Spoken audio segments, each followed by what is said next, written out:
your trust. Let's consider some pivotal questions.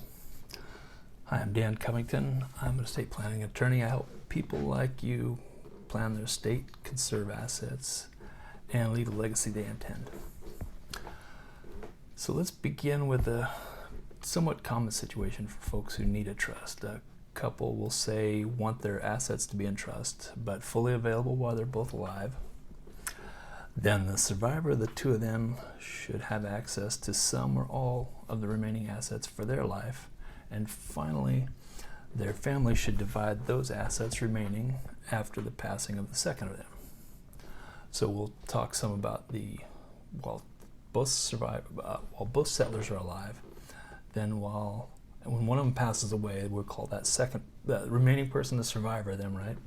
And then we'll think about their ultimate beneficiaries.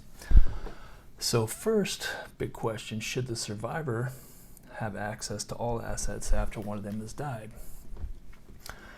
After one of you passes away, would you like your surviving spouse to have access to spend all assets of the trust? Should they have access to both principal and income of the trust? You could agree that they may access just income, or you could perhaps agree that they can get income and principal, but maybe with some maximum distribution per quarter, per month, or per year.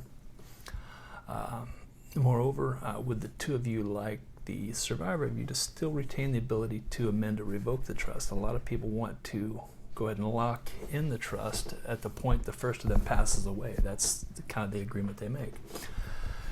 This and the question of how much trust the survivor can spend both relate to an underlying consideration. Are the two of you agreeing to preserve something to ultimately pass to family, or are you more concerned, and this is legitimate too, are you more concerned that the survivor of you will need access to trust assets? Little spoiler alert is in order. How you approach this question might change over the years. Thankfully, again, at least while you're both alive, you can amend your trust, so it's not a trouble. Another big question, how and when should remaining assets go to family?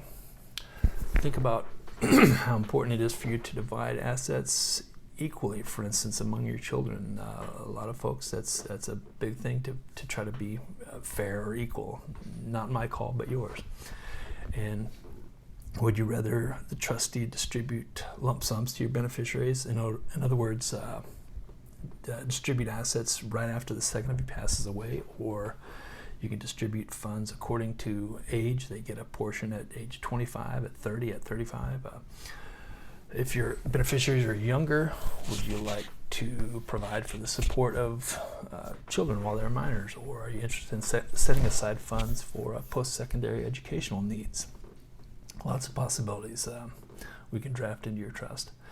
Finally, after the two of you, after both of you have passed away, who should be a trustee? So it shouldn't come as any surprise that the trust will not administer itself, right? After the death of the second of you, and maybe even during the life of the survivor of you, if the survivor wants some help with a successor trustee, it's important to name a trustee that succeeds you and your partner.